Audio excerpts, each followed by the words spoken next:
নিখোঁজের ৫ দিন পর বৈষম্য বিরোধী ছাত্র আন্দোলনের তুরাগ থানা কমিটির সাবেক যুগ্ম আহ্বায়ক কে এম মামুনুর রশিদ উদ্ধার হলেন।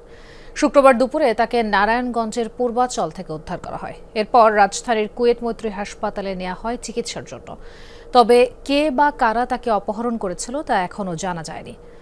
গত রোববার সকালে সাদা পাঞ্জাবি পায়জামা পরে বাসা থেকে বের হন মামুন। এরপর থেকেই তিনি নিখোঁজ ছিলেন। এই ঘটনায় পরিবারের পক্ষ থেকে স্থানীয় থানায় ডায়েরি করা হয়েছিল।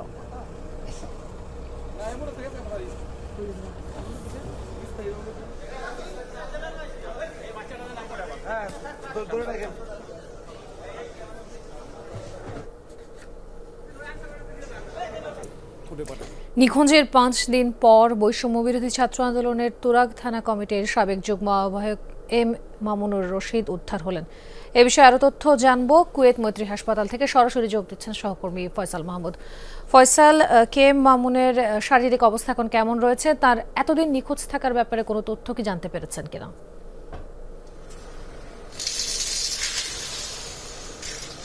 তাজনীন, মাওলানা মামুন যখন প্রায় বেশ কয়েকদিন ধরে নিখোঁজ ছিলেন, এটি কিন্তু গণমাধ্যমের মাধ্যমে কিন্তু সারা দেশে বিষয়টি ছড়িয়ে পড়ে এবং এক পর্যায়ে বেশ চাঞ্চল্যের তৈরি হয়।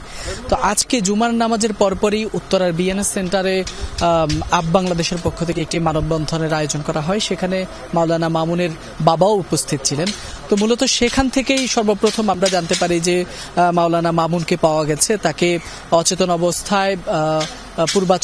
পূর্বাচলের যে স্টেডিয়ামটি, নবনির্মিত স্টেডিয়ামটি রয়েছে তার পাশেই একটি মসজিদের পাশেই তাকে পাওয়া যায় এবং সেখান থেকে তিনি বেশ অসুস্থ অবস্থায় ছিলেন।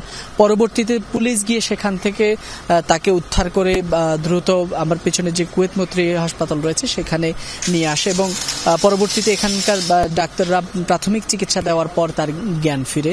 এর পরপরই মূলত তাকে জেনারেল বেড থেকে তাকে মূলত কেবিনে নিয়ে যাওয়া হয়। এখন তার অবস্থা কিছুটা স্থিতিশীল রয়েছে।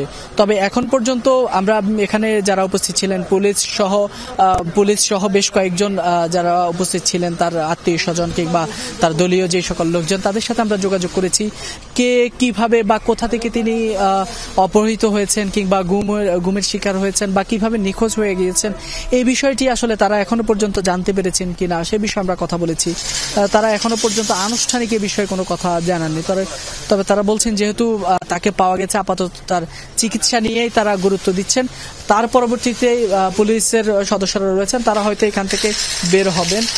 উত্তরা জোনের যে পুলিশ ডিসি রয়েছেন তিনি এসেছেন মামুন সাহেবের সাথে, তিনি হাসপাতালের বেডে দেখা করেছেন। ধন্যবাদ ফয়সাল।